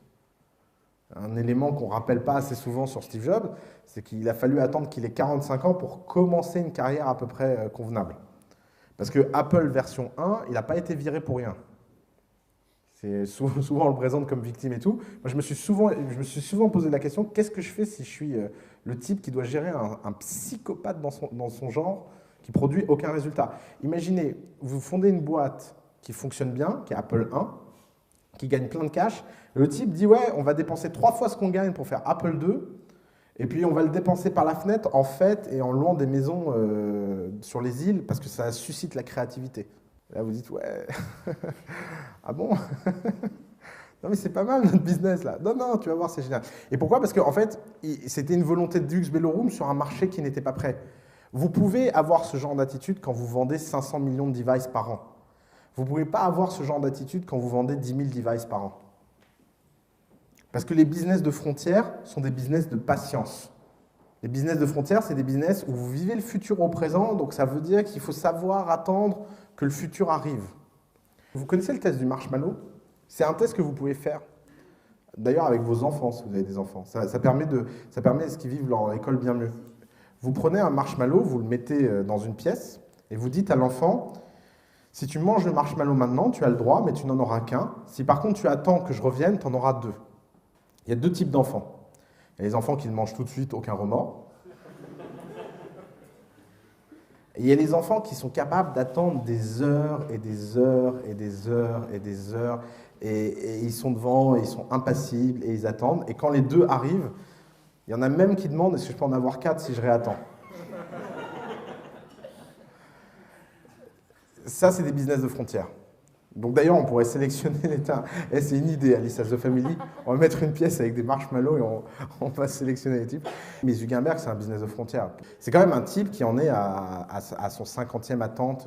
Il aurait pu cash out à plein de moments, il ne l'a jamais fait. Et toute leur attitude est une attitude de très très long terme. Il a même fini par révéler son ambition. Dans le dernier earning call, il s'est énervé contre un analyste de Wall Street. Les journalistes ne l'ont pas relevé, mais moi, ça m'a vraiment heurté. Un investisseur lui a dit, vous parlez de long terme, de long terme, de long terme, mais bordel, qu'est-ce que ça veut dire le long terme? Ça veut dire 3 mois, ça veut dire 3 ans, ça veut dire 6 ans. Il a dit, dans 30 ans, je serai plus jeune que vous aujourd'hui. C'est ça que ça veut dire long terme. Flippant comme réponse. Franchement, moi je suis analyste à Wall Street, je déprime. Enfin, je me dis, c'est pas possible. Mais je pense que c'est sincère. Je pense qu'effectivement, il se dit, voilà, j'ai envie que chaque être humain sur Terre ait Facebook d'une façon ou d'une autre. Bon, bah, S'il faut 30 ans pour ça, bah, ça prendra 30 ans, c'est pas grave. Un business disruptif, par définition, doit à un moment ou un autre devenir un business de frontière. C'est la seule façon de survivre. Pourquoi? Pourquoi un business de disruption devient forcément un business de frontière s'il veut survivre? Parce que le jour où la disruption a disparu et a eu lieu, c'est fini, vous êtes à nouveau la norme. Et donc le drive et le moteur qui portait la boîte, qui était « je vais éradiquer les taxis », le jour où il n'y a plus un taxi, qu'est-ce que tu fais? Tu es obligé de trouver un nouveau drive. Et c'est pour ça que beaucoup de business de disruption réussis deviennent des business de frontières. Et ils investissent massivement dans la recherche, massivement dans la technologie, et ils essaient d'inventer le futur. Parce que c'est la seule chose qui peut les maintenir dans le même mouvement. Un business de disruption, c'est forcément temporaire. Qui a vu Godfather ici? Il y a une scène fondatrice dans Godfather, c'est au moment où Michael Corleone vire son frère adoptif comme consigliere. Et il lui dit, je ne comprends pas Michael, pourquoi tu fais ça? Parce que j'ai toujours été de bons conseils, j'ai toujours fait mon travail fidèlement, j'aime ta famille, je t'aime, je ne suis pas jaloux que tu sois le plus jeune de la famille, que tu deviennes quand même le don. Et il dit à l'acteur, je n'y vois rien de personnel, you are a peacetime consigliere, I need a wartime one. C'est exactement la même chose. Il y a deux types de CEO. Il y a les peacetime CEO, il y a les wartime CEO. Il y a des rares exceptions où ils sont capables d'être les deux. Enfin, encore une fois, Jobs est je crois, le cas le plus fascinant parce qu'il a réussi à se transformer personnellement à la fin de sa vie. Prenons un cas de disruption, Napster. Qui se souvient de Napster? Superbe. Pour ceux qui n'ont pas connu Napster ou qui ne se souviennent pas de Napster, c'est les réseaux peer-to-peer avant l'heure, et c'est le téléchargement. Comment Napster a fini? C'est un business de disruption typique. Si vous venez et vous attaquez une industrie de front, ben vous finissez avec 100 millions de dollars de procès. Et alors ça, c'est l'autre point de la disruption, c'est que les business de disruption et les business de frontières portent en eux un risque équivalent. Il n'y en a pas un qui est moins risqué que l'autre. On pourrait se dire que les business de disruption sont moins risqués parce qu'ils s'attaquent à des choses qui existent déjà, donc le marché est beaucoup plus sûr. C'est sûr que si vous vous dites, je vais créer un business de disruption dans les hôpitaux, il n'y a pas de mal à s'imaginer le marché des hôpitaux. Le problème, c'est que quand quelque chose existe déjà, il est protégé par des gens. Et ce précaré, il est protégé, quand vous essayez de l'attaquer, la réaction peut être très, très violente. Et des fois, il y a des business de disruption qui tournent très mal. Parce qu'on se souvient des cas comme Uber, mais les types de Napster, ils ont mis des années à s'en remettre des procès. Sean Parker raconte que jusqu'à l'introduction en bourse de Facebook, il continuait à rembourser le crédit au cabinet d'avocats sur ses frais légaux personnels après Napster. On parle de 15 millions de dollars. Je ne sais pas si, à titre perso, hein, on ne parle pas de l'argent que la boîte devait. C'est-à-dire qu'ils ont été attaqués au titre de la boîte, mais ils ont surtout été attaqués au pénal. C'était de l'argent à crédit qui a été payé sur très, très, très longtemps. Donc les business de disruption ne sont pas plus faciles. Il y a pas, les business de frontières, ils ont l'avantage, c'est que c'est un précaré qui est protégé par personne. Alors forcément, il n'y a personne qui vous attaque. Mais la vérité, c'est que des fois, ils sont protégés par personne parce qu'ils n'existent pas, en fait. Et vous êtes en train de conquérir une maison fantôme. Comment reconnaître un marché qui est prêt pour la disruption? Pourquoi, à un moment donné, un marché qui a toujours fonctionné d'une façon donnée est d'un seul coup prêt à recevoir une grande claque dans la tronche, alors que 10 ans avant, il ne l'était pas et que 10 ans après, il ne l'était pas? Pourquoi c'est le bon moment? Alors ça, j'aimerais que vous vous posiez cette question très souvent. C'est une question qu'on ne se pose pas assez. Mais pourquoi c'est le bon moment de faire quelque chose? Ce n'est pas une question évidente. Par exemple, la batterie lithium. On a tous des smartphones, on a tous un problème de batterie. Il y a un marché qui nécessite une disruption énorme, c'est le marché de la batterie. Est-ce que c'est le bon moment de lancer une disruption dans la batterie ou pas? Non, elle est assez facile, celle-là, pour une raison extrêmement simple. C'est qu'il y a une limite physique à la capacité des batteries. Et que si aujourd'hui les batteries n'ont pas plus de capacité, c'est parce qu'il y a besoin d'une révolution de paradigme.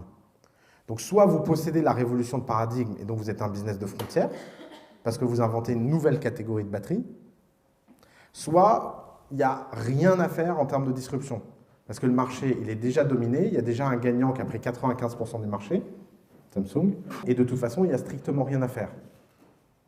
Parce qu'il y a une limite technologique physique. Donc la question, c'est comment savoir si un marché est prêt? Je pense qu'il y a deux grands critères. On voit toujours deux phénomènes constants dans les marchés qui sont prêts pour la disruption. Le premier phénomène, c'est qu'ils se fragmentent. Qu'est-ce que ça veut dire un marché fragmenté? Prenons un exemple, le marché des cours scolaires pour apprendre les langues. Combien il y a d'acteurs tous les ans qui sont créés pour apprendre l'anglais ou l'espagnol ou le russe aux gens? Vous imaginez le nombre de sociétés? C'est flippant. Pourquoi? Parce que, tout simplement, aujourd'hui, personne n'a une solution fiable pour apprendre l'anglais à qui que ce soit. Donc forcément, toutes les solutions, elles vivotent, elles se fragmentent, et personne ne trouve de réponse satisfaisante. Regardez, par exemple, dans tous les marchés ayant connu une disruption, font l'inverse, ils se consolident. Parce qu'il y a un modèle qui gagne, et donc ça se fusionne vers ce modèle. Prenons l'exemple des fast-food. Dans les années 60, combien il y a de marques de fast-food aux États-Unis différentes, de chaînes? Eh ouais, il y en a plusieurs centaines. Plusieurs centaines. Combien il y a de chaînes de fast-food aujourd'hui aux États-Unis? Il y en a 6. Combien il y a d'entreprises automobiles entre 1870 et 1930? Plusieurs milliers. Combien il y a d'entreprises automobiles entre 1930 et nos jours? Quelques dizaines. Vous voyez la structuration d'un marché? Tout marché qui se fragmente est un marché qui peut recevoir une disruption. La disruption n'est jamais uniforme sur un marché. Et les types de disruption touchant un marché ne sont jamais les mêmes qui toucheront un autre marché. L'une des pires erreurs que vous puissiez faire, c'est prendre un cas de disruption qui a eu lieu dans un marché donné et intellectuellement le projeter dans un nouveau marché. Je vais vous prendre un exemple. La finance a connu une disruption par le numérique dans les années 80 avec la digitalisation des données dans les banques et l'intégration verticale des métiers. C'est-à-dire que les données produites par un métier pouvaient être utilisées par un autre métier. Par exemple, toutes les données personnelles de vos comptes sont à un moment ou à un autre moulinées pour servir d'information sur la consommation des ménages pour les types qui prennent des ordres en bourse dans les banques. L'avantage concurrentiel des premières banques ayant fait ça, c'est que comme elles ont réussi à intégrer verticalement l'information, elles ont réussi à développer un avantage. Il y a des gens qui, dans les années 90, ont vu ça. On dit l'intégration verticale d'information, c'est une source de disruption incroyable qui change le métier. Appliquons-la à d'autres secteurs. Ils l'ont fait dans le voyage et l'assurance, ça a été des catas totales. Tous les types qui ont intégré verticalement le métier d'assureur sont morts. Et AXA a survécu. Pourquoi? Parce qu'un assureur, il a besoin d'être au plus près possible de ses clients et d'être le plus compartimenté possible. Parce que si un assureur connaissait le risque réel de couverture qu'il prenait, donc en ayant une information verticale, en fait, il ne prendrait jamais de risque. C'est l'ignorance des assureurs par rapport aux risques globaux qui font que localement, ils savent prendre des risques. Et des opérateurs comme AXA, par exemple, l'ont compris en complètement décentralisant leur réseau. Et c'est eux qui ont gagné. Donc tu vois comment une disruption qui pourtant avait l'air d'être une idée rationnelle, dans un autre contexte, produit l'effet complètement inverse de la disruption constatée dans le premier marché. La disruption n'est jamais uniforme. Il y a des grands types de disruption. Il y a des disruptions qui sont des changements de technologie. Il y a des disruptions qui sont des changements d'expérience. Il y a des disruptions qui sont des changements de storytelling. Il y a des disruptions qui sont des changements de segment de marché. C'est que tu prends un marché qui existe, tu le vides, imagine une poche, tu mets une paille, tu piques, et ça vide tout ça dans une nouvelle poche. Ce n'est pas une frontière, ça existait déjà. La frontière, c'est autre chose. La frontière, c'est tu viens, tu crées ta petite poche dans ton coin, tout seul, tranquillement, et le liquide qui est à l'intérieur de l'autre poche voit l'autre poche et dit « Mais putain, c'est génial ce truc, allons par là-bas ». Ça, c'est un business de frontière. C'est que tu redéfinis une catégorie, mais c'est une opportunité, ce n'était pas ta stratégie. Là, les disruptions de ce type-là, c'est tu prends un marché à un endroit et tu l'amènes manu militari à un autre endroit. Uber aurait très bien pu lancer un service premium pour les gens qui utilisaient des services de chauffeurs. Ce n'est pas ce qu'ils ont fait. Ce qui marche le mieux aujourd'hui chez Uber, c'est Uber Pop et Uber X, qui attaquent de front les taxis. Donc ils prennent un marché, ils l'amènent à un nouvel endroit. Et pourquoi c'est un marché différent? Parce que la législation sur les VTC n'est pas la même que la législation sur les taxis. Donc c'est des règles complètement différentes. D'ailleurs, quand les taxis, pour le coup, disent Uber est une concurrence déloyale, au sens strict du terme, ils ont parfaitement raison. C'est déloyal. Tu prends des gens et tu leur dis, tiens, viens par là et regarde, il y a un nouveau monde. Waouh, c'est magique. Et en plus, les gens à qui tu as piqué, ils n'ont pas le droit, en termes de législation, de faire ce que tu fais. Ils n'ont juste pas le droit. Donc, tu comprends que les types, à un moment, ils se disent, on va tout péter, quoi. Là, pour le coup, ça, je peux comprendre. Qui peut m'expliquer ce que Ryanair a d'extraordinaire et d'unique? Faites gaffe, il y a un piège. Ryanair n'est pas du tout une société qui a gagné grâce à une concurrence sur les prix. Ryanair est une société low cost qui a gagné pour une raison beaucoup plus fondamentale que les prix. Vous êtes en train de me citer toutes les caractéristiques de tous les low cost et aucun de vous n'est en train de m'expliquer pourquoi Ryanair surperforme tous les low cost x 20. Les horaires des aéroports. Non. Non, c'est un raisonnement marché, les gars, c'est le sujet du jour. 85% des gens qui ont pris Ryanair sur les 3 premières années n'avaient jamais pris l'avion de leur vie. 85% des gens qui ont pris Ryanair sur les 3 premières années n'ont jamais pris l'avion de leur vie. Jamais. Ils n'avaient même pas envisagé que c'était possible de prendre l'avion. Vous voyez la puissance d'un marché? Vous voyez la puissance d'un raisonnement marché? Mais bien sûr que c'était voulu. Quand tu atteins 85% par hasard, tu es juste le type le plus couillu du monde. Quoi. Tu te poses des questions là. Va acheter un ticket de loto, ça va plus vite.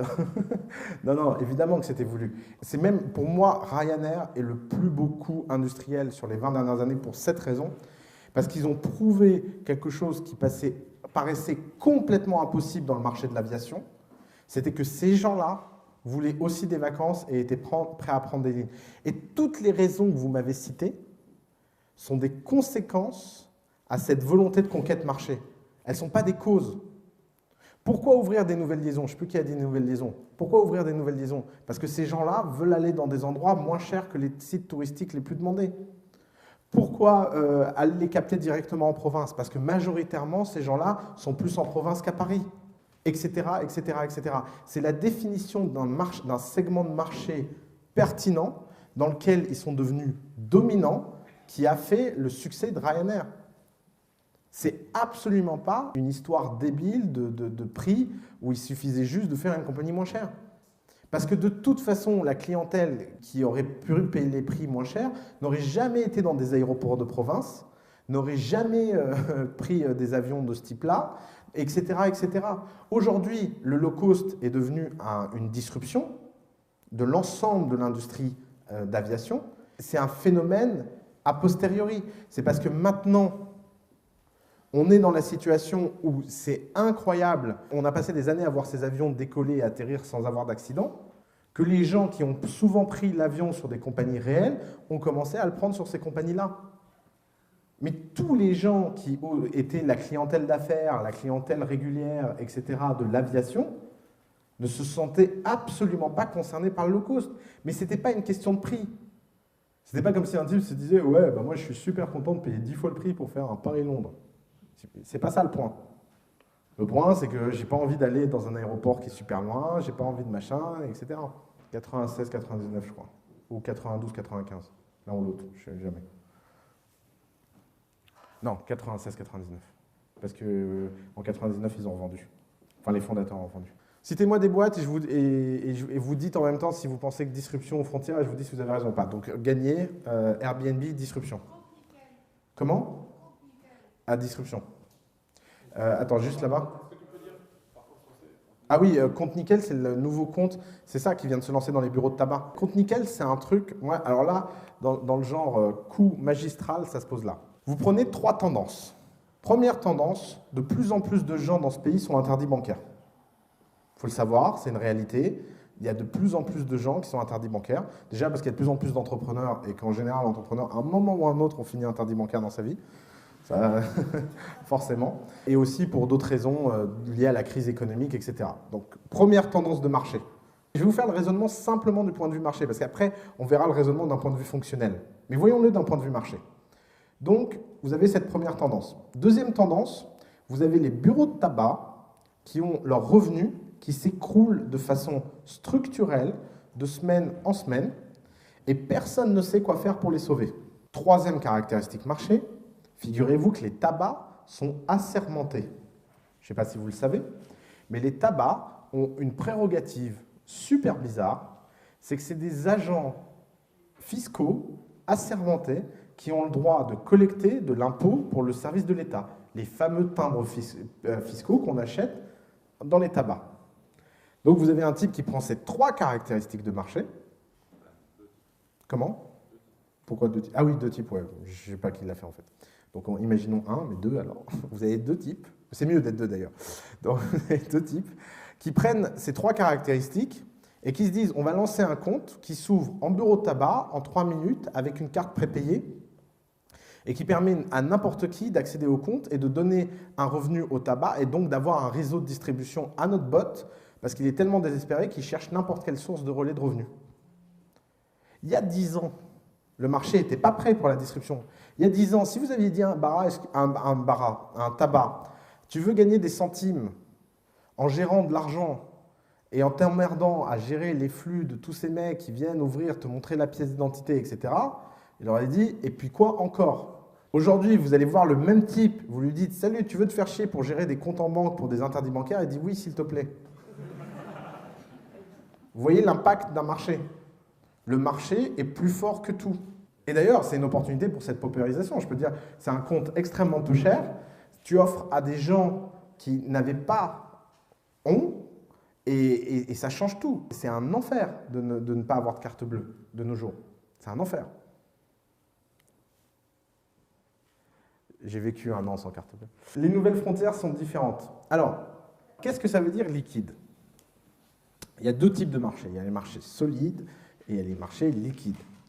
Un marché solide, c'est un marché où il est extrêmement dur de capter la valeur parce qu'elle est, pour une raison ou pour une autre, ça peut être réglementaire, ça peut être en termes de demande, il y a 1 million de raisons, elle est dure d'accès. Un marché liquide, c'est un marché où la demande est tellement forte que quelle que soit la qualité de l'offre initiale, elle recevra du liquide et du flux. Ça déborde dans tous les sens, quoi.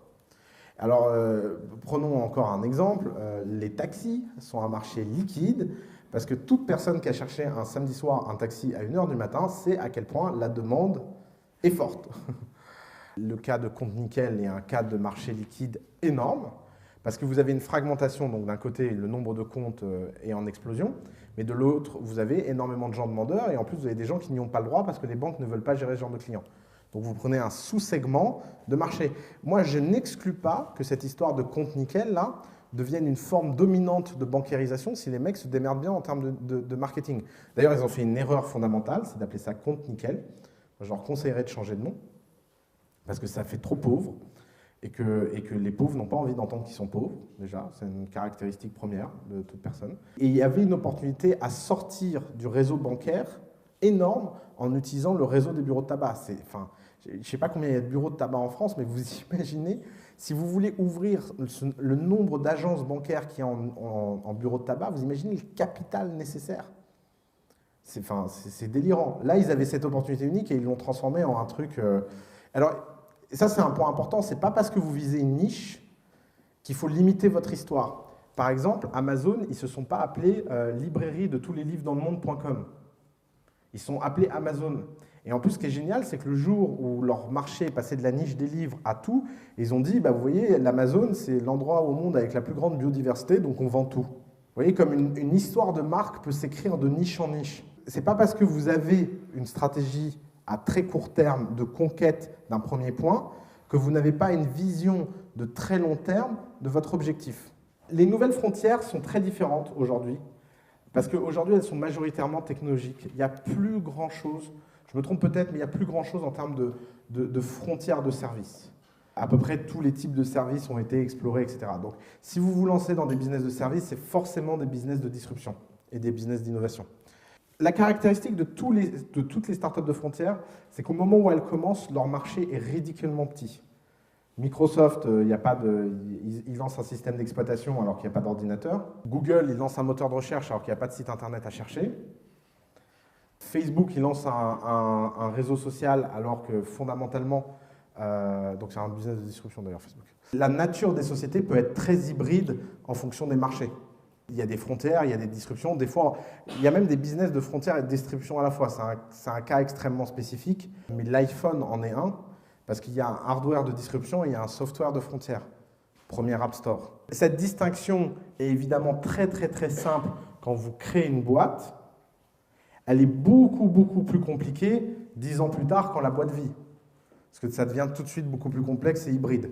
C'est vraiment une distinction qui sert à voir de quel côté on est en termes de création d'entreprise. Comprenons bien ce point, c'est que la seule façon de réussir avec une start-up, c'est d'avoir une volonté de domination. Il n'y a pas d'autre façon. Parce qu'encore une fois, si vous ne l'avez pas, quelqu'un d'autre l'aura et vous éjectera. Maintenant, cette volonté de domination doit être extrêmement limitée dans le temps, l'espace. Vous devez viser un segment extrêmement petit. Le point, c'est qu'il y a toujours de l'espace. D'accord? Il y a toujours de l'espace pour faire quelque chose de nouveau, à condition que vous arriviez à définir extrêmement précisément ce que vous faites. D'accord? Donc, le bon test, et c'est un test que je trouve assez enthousiasmant, pour savoir si c'est le bon moment de se lancer ou pas, c'est de vous poser la question, est-ce que les gens viendraient travailler pour moi ou pas? Et il y a un test que j'aime beaucoup faire sur les startups, qui va vous paraître un peu dingue, mais j'assume, c'est d'aller recruter des stars alors que vous n'en avez pas les moyens, en leur faisant croire que vous avez les moyens. C'est le test ultime.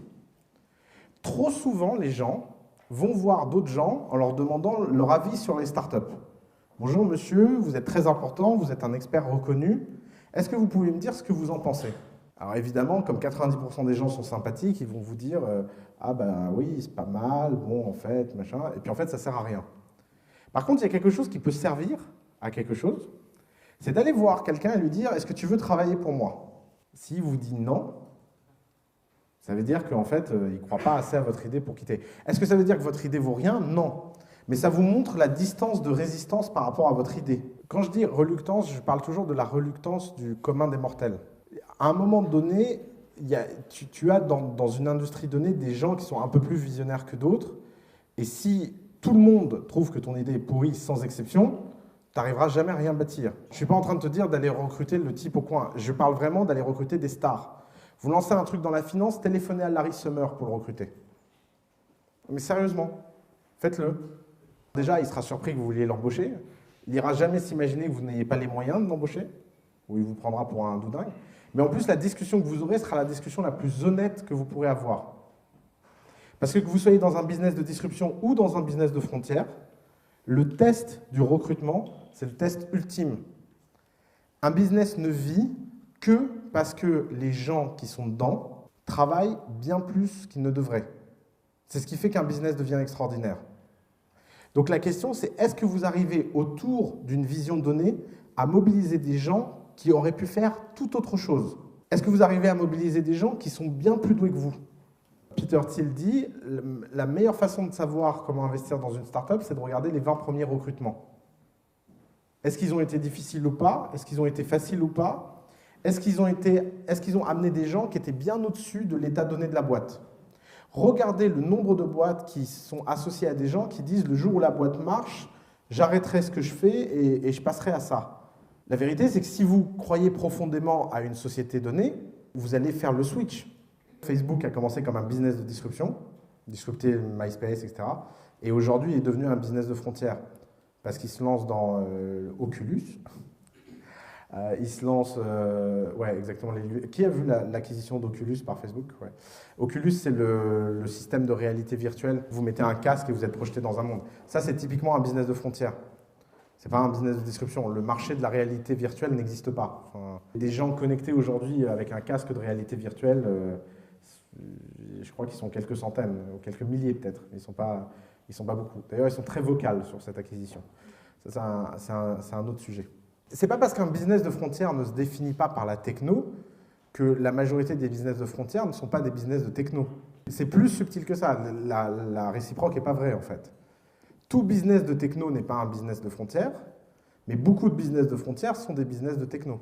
Amazon a fait les deux, en fait. Amazon continue à disrupter le retail, segment par segment.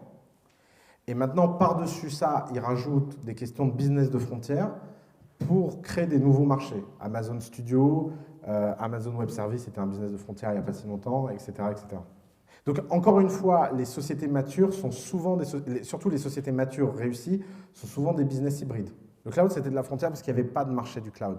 Encore une fois, la techno-cloud existe depuis longtemps, mais le développement du cloud, c'est vraiment une frontière parce que pendant très longtemps, personne n'aurait mis ces datas dans le cloud.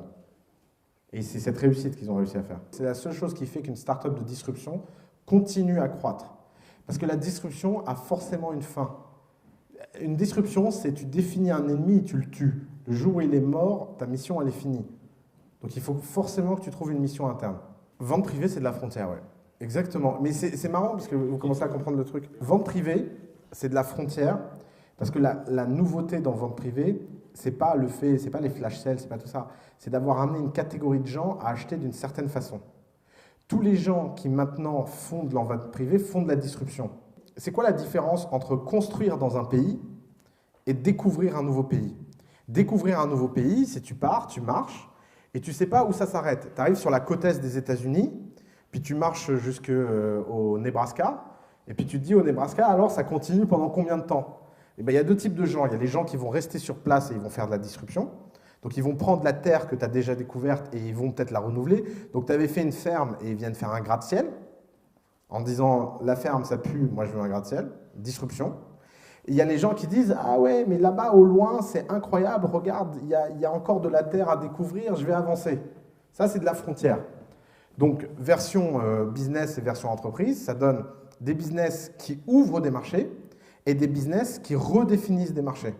C'est ça la différence entre disruption et frontière. Quantify Self, c'est de la frontière. Il y a très peu de gens qui se quantify self. Qui ici se quantify self? Voilà. Là, tu as les early evangelists. Et leur rôle à eux, ça va être de convaincre tous les autres gens dans la pièce que suivre nos données physiologiques au quotidien, d'ailleurs, Lavinia, tu peux lever la main, c'est quelque chose qui va développer à long terme du bien-être et que donc il faut le faire et donc il va y avoir un marché. Le jour où on sera tous connectés à nos données physiologiques en temps réel, tu auras des opportunités de disruption pour apporter des meilleures data, pour apporter un nouveau mode de communication, etc. Les gens qui se pèsent sur un pèse-personne ne gardent pas les datas et n'ont pas de résilience et de persistance dans les datas. Je doute fortement que qui que ce soit ici se pèse sur une base régulière. L'acte de se peser, à part les filles,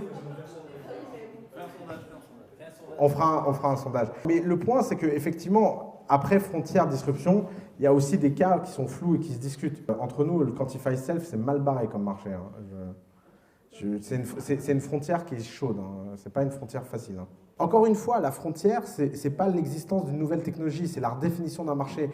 Pourquoi je mets en doute l'histoire du pèse-personne? Parce que même s'il y a des gens qui se pèsent, personne n'utilise ça comme valeur de marché et personne ne transforme ça en valeur business. C'est pas parce qu'un acte est présent que le marché est existant. Pour une raison très simple, c'est que la rencontre et la présence de rencontres et les agences matrimoniales, etc., c'était un business fragmenté et liquide en pleine explosion au moment où Mythic a ravagé le marché. Mythic, c'est pas simplement la rencontre en ligne, c'est l'agence matrimoniale en ligne.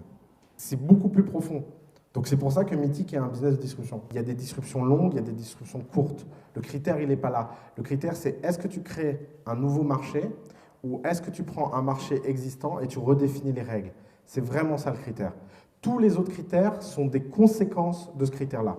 Maintenant que vous savez tous ces éléments, que vous connaissez la différence, que vous sachez que les parts de marché ne veulent pas rien dire et que le but du jeu, c'est d'être un monopole, vous comprendrez normalement, je l'espère, une réalité simple, c'est que le meilleur moment pour se lancer sur un marché, c'est le dernier. Pourquoi? Parce que quand on se lance en dernier, que ce soit sur un business de frontière ou sur un business de disruption, on peut utiliser l'ensemble du savoir acquis par les concurrents pour ne pas le redépenser une deuxième fois. C'est pour ça que ce n'est pas la première société automobile de l'histoire qui a survécu. C'est pour ça que ce n'est pas le premier moteur de recherche de l'histoire qui a survécu. C'est pour ça que ce n'est pas le premier search engine ou le premier réseau social qui a réussi. Le jour où Facebook s'est lancé, il y avait plus de 200 ou 250 millions de personnes sur MySpace. C'est quand c'est un monopole que tu as une opportunité unique de disrupter. C'est justement mon point. Mon point, c'est que être le dernier sur un marché, c'est la position idéale pour pouvoir construire quelque chose si ça passe. Et c'est pour ça que le danger, quand on est une entreprise, ce n'est pas ce qui a été créé, c'est ce qui sera créé. Pourquoi Facebook rachète WhatsApp 19 milliards? C'est parce que c'est un threat énorme. Parce qu'il sait ce que c'est la concurrence future. Et il en a peur, et il en fait des cauchemars. Et c'est le cas d'Apple, et c'est le cas de Google, etc. Ça ne veut pas dire que c'est facile, mais ça veut dire que l'opportunité est prouvée et réelle. Et c'est vrai pour les frontières, et c'est vrai pour la disruption. Qu'est-ce que ça veut dire être le dernier sur une frontière? Ça veut dire venir au moment où les technologies sont matures. Par exemple, l'une des grandes frontières, moi, qui me fascine, c'est l'intelligence artificielle. Je pense que le temps de l'intelligence artificielle est venu. Ça fait 40 ans que tout le monde dit que le temps de l'intelligence artificielle est venu, mais en fait, sur les 5 dernières années, il s'est passé des choses magiques qui vont avoir de l'impact sur les 5 prochaines. Et donc, tous les gens qui vont se lancer dans l'intelligence artificielle en ce moment auront beaucoup plus de facilité à le faire que tous les gens qui se sont lancés dans l'intelligence artificielle il y a 20 ans. Pourquoi? Parce que être dernier sur un marché, c'est la position idéale stratégiquement. Ça ne veut pas dire que c'est la position la plus facile, c'est beaucoup plus facile d'être premier. D'ailleurs, entre nous, quand on est premier sur un marché, en général, il ne faut pas hésiter à vendre sa boîte vite. Parce qu'on ne sait pas combien de temps ça va tenir. MySpace, ils ont vendu, enfin, ils ont tous vendu. Friendster, ils ont vendu, etc. Pourquoi? Parce qu'ils savaient très bien que c'était une vague où ils ne savaient pas. Alors que quand on est dernier, soit on ne réussit pas parce qu'on n'arrive pas à enlever l'acteur en présence, donc ça c'est une chose, mais si on arrive à enlever l'acteur en présence, on fait des choses qui durent très très très longtemps. Donc évidemment le critère, il ne s'agit pas de vous dire de retarder le lancement de votre boîte, il s'agit de vous faire passer 3 tests mentaux. Premier test mental, est-ce que je suis premier ou dernier? Si je suis premier, je mets mon warning de paranoïa au plus haut, et par contre, ça va être plus facile. Deuxième test mental, est-ce que je suis disruptif ou est-ce que je suis une frontière? Et troisième test, est-ce que j'ai la personnalité qui est adaptée par rapport aux 2 caractéristiques premières? Les gens qui font en premier des business de frontières ne sont pas les mêmes gens qui font des business de frontières en dernier. Tous les gens qui font un business de frontières en premier sont des inventeurs de génie, sont des technologiciens, sont des designers. Tous les gens qui font des business de frontières en dernier sont des hommes d'affaires d'exception, fondamentalement.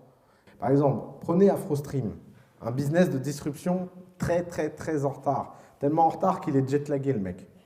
Il a une opportunité unique. C'est que tous les droits qui n'ont été achetés par personne ne valent rien. Et donc, il peut aller acheter des droits qui sont sous-valorisés pour les revaloriser dans un nouveau marché. Qu'est-ce que c'est la valeur d'AfroStream? Ce n'est pas le fait de publier des films sur Internet. N'importe quel ahuri fait ça. La valeur d'AfroStream, c'est d'avoir une relation intime avec un segment extrêmement déterminé, extrêmement fin, extrêmement fragmenté et incroyablement liquide. Ça y est, tu comprends pourquoi on t'a pris? Il y avait une seule solution pour MySpace de survivre à Facebook. Il y en avait une seule. C'était de copier toutes les innovations que Facebook mettait en place. Et pour faire ça, il aurait fallu respecter les gens de Facebook.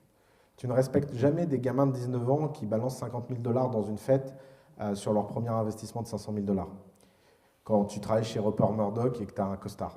Parce que tu vois ça et tu te dis c'est des gens qui ne sont pas sérieux. N'oubliez jamais, ce monde meurt et les opportunités arrivent à chaque fois que quelqu'un de respectable rencontre la voie de quelqu'un qui ne l'est pas. Tous vos business et tous les gens qui sont dans cette salle, vous avez quelque chose de fondamentalement dangereux, c'est que vous ne pouvez pas être pris au sérieux par qui que ce soit. Le prenez pas mal. Mais fondamentalement, quand on démarre quelque chose, on ne peut pas être pris au sérieux. Si vous croyez vraiment que les gens ont pris au sérieux The Family le jour de la fondation, c'est une grosse blague. Si vous croyez vraiment que les gens ont pris au sérieux Y Combinator le jour de la fondation, Google, Facebook, etc., non. Et c'est ça la plus grande opportunité. C'est ce qui fait que ça donne du temps. Si ces types avaient été des Zuckerberg parano, tu vois, Zuckerberg, il voit Snapchat se lancer, il fait POC. Ça ne marche pas, il met 3 milliards sur la table. Ça ne marche pas, il rachète WhatsApp 19 milliards. Tu vois, il monte les enchères. MySpace, pendant le même temps, ils vont visiter Facebook, ils font un tour du campus, ils rentrent chez eux et ils rigolent pendant 2 ans.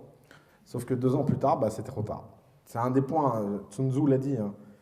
La meilleure façon de mourir sur le champ de bataille, c'est de sous-estimer les gens qu'on a en face. Toujours, toujours faire attention à ça. Donc, 2 questions que je veux plus.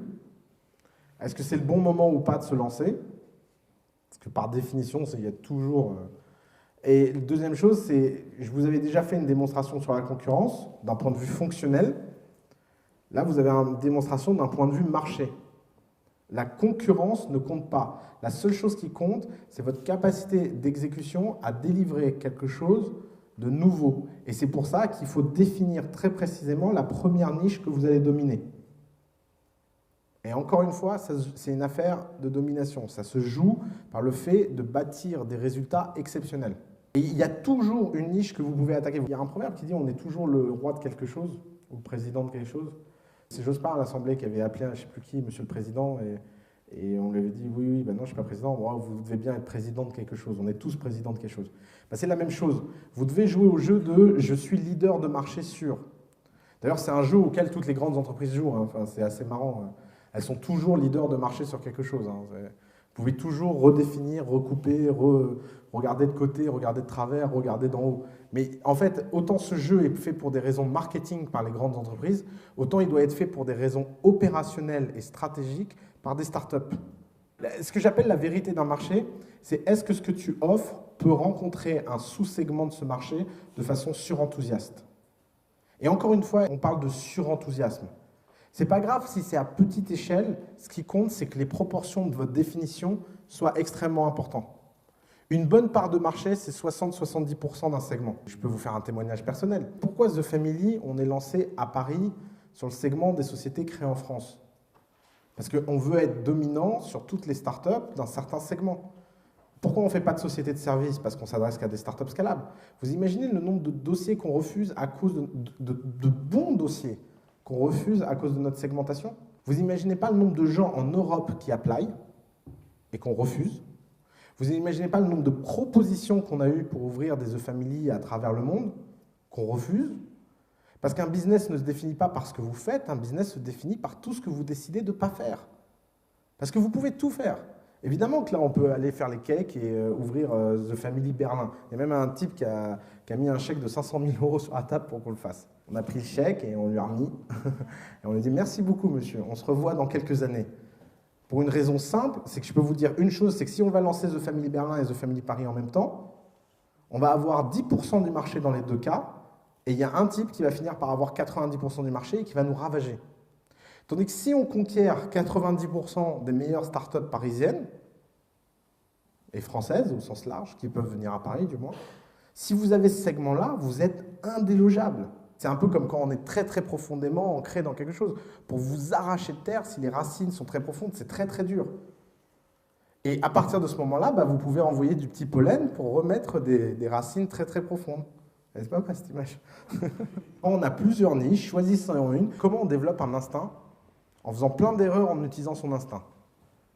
C'est comme ça qu'on finit par avoir de l'instinct. Donc de toute façon, si tu n'as pas d'instinct pour savoir quelle est la bonne, utilise ton instinct. Si ça se trouve, il sera mal calibré, tu l'apprendras vite et tu repasseras à autre chose.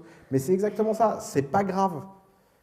Passer des heures à choisir une niche sur une autre, c'est pas le point. Par contre, il y a des critères très objectifs. Par exemple, du genre, laquelle parmi toutes les niches, ça m'amuserait le plus de la conquérir. Ça, c'est un critère vraiment objectif. Vous avez l'impression que c'est pas sérieux comme critère, et pourtant, c'est ce qui fait qu'on peut se lever plus tôt le matin et se coucher plus tard le soir. En général, ça se joue à des conneries comme ça de gagner. Hein. Vous savez, c'est comme dans le... J'ai rencontré récemment un entraîneur de sport de haut niveau, et il m'a dit, je lui dis, c'est quoi la différence entre un champion olympique et les autres? Il me dit, un champion olympique, il s'entraîne plus que les autres. Je lui dis, ah bon? Il me dit, ouais. Je dis, mais rien d'autre? Il me dit, non, non, vraiment rien d'autre, il s'entraîne plus. Mais je dis, mais alors pourquoi tout le monde ne s'entraîne pas plus? Il me dit, bah voilà. Parce que personne n'est capable de supporter 8 heures d'entraînement par jour, tous les jours, pendant des années. Personne. Et que les gens qui le supportent et qui aiment ça et qui ont ce rapport un peu masochiste à l'entraînement, bah, ils finissent toujours par réussir. Et d'ailleurs, très très souvent, donc c'était le directeur de l'INSEP, il se méfie vachement des gens ayant des prédispositions génétiques énormes par rapport à un sport. Parce qu'ils ont une courbe extrêmement rapide, mais le jour où ils atteignent un plafond, ils sont incapables de faire le moindre effort. Ben, c'est la même chose.